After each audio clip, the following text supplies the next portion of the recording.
Okay.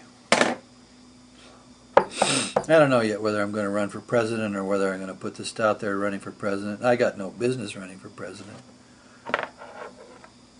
Let me tell you one good reason. You wouldn't want me for president. Why? Because I'm a damn good philosopher. And one of the things I'm good at is I understand power. I mean, Cheney and Rumsfeld and all the bad guys you can think of, they think they can use power. I think they got no idea what power is. Let me tell you what I'd do about the drug problem. I would give some executive orders. And I'd let the courts fight it out, trying to stop me from doing what I think is the right thing to do.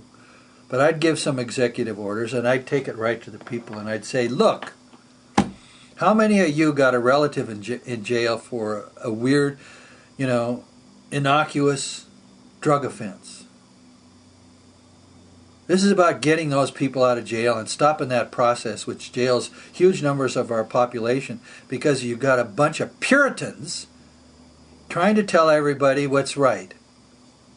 I mean, that same group of Puritans, when they want to feel good, they get a drink or 2 or 3 or 4. And then if they get too many, they go out and kill somebody on the highway. Or they beat up their spouse. Guess what?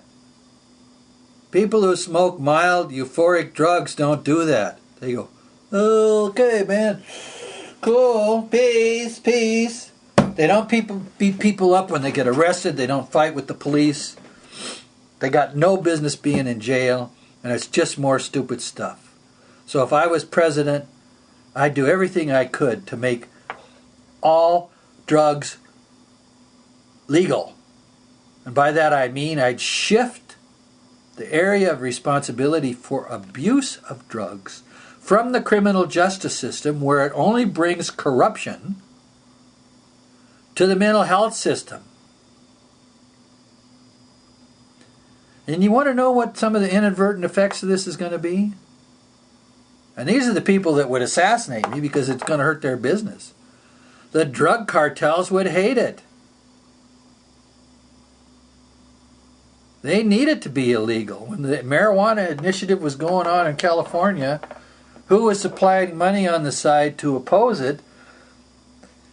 But the big sellers of Northern California Sensimian pot.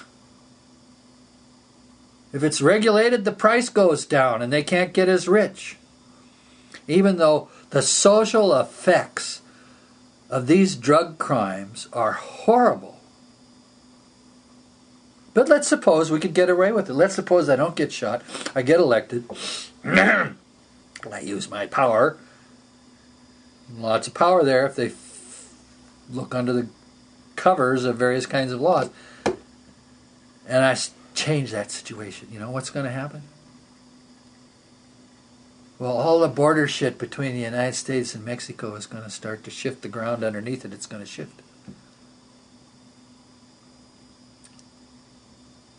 Because where money gets made is going to shift, and people are going to have to make adjustments. And the thing in Afghanistan is going to change. Because all that money that gets made there is not going to be made there anymore. If you're in New York and you're a heroin addict and you can go to a clinic and you can get heroin and you can get monitored and you can get psychological help if you decide you want to kick your addiction. If it's all in the mental health system instead of the criminal justice system. And what else is going to happen in New York? My God, 90% of the petty crime will disappear. You legalize street drugs. People can get it. They don't have to mug your mother picking up her check. You got it yet? You got the horrible consequences of the war on drugs? The war on drugs? What? The war on drugs created all kinds of havoc. We ended up, we probably have 750,000 young black men in jail. The war on drugs only helped the people at the hidden oligarchy of wealth who really think deeply about these things. You know, I'm not the only philosopher that understands this. But they like it that they can arrest people for drug offenses. They like those laws going out there because they can go out and plant some drugs on whatever next radical black man that they're concerned about might lead some of the other people of his race in some kind of anti-capitalist revolt.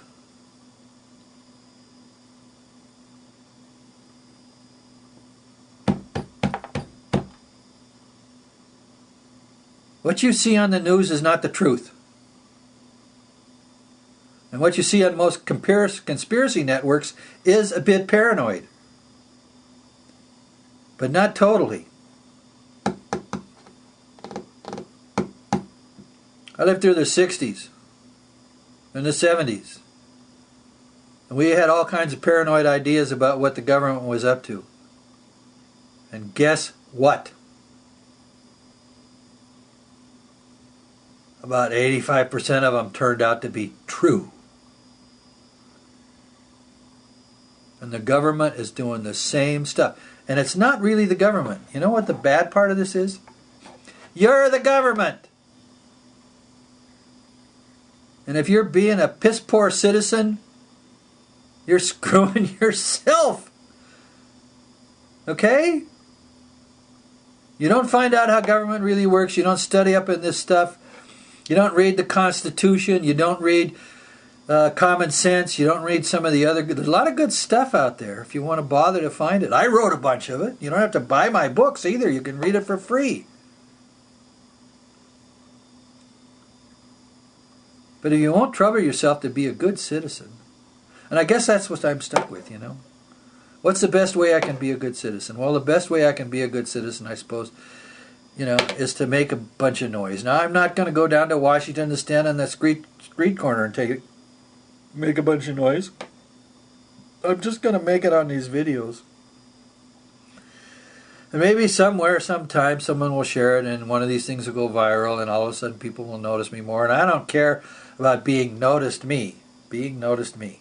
What I care about is you start to understand some things. Like the social contract and the rule of law.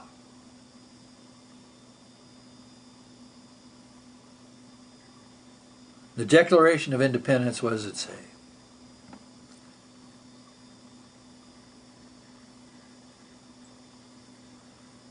Government comes from the consent of the governed. That's us. That's why the Constitution says we the people.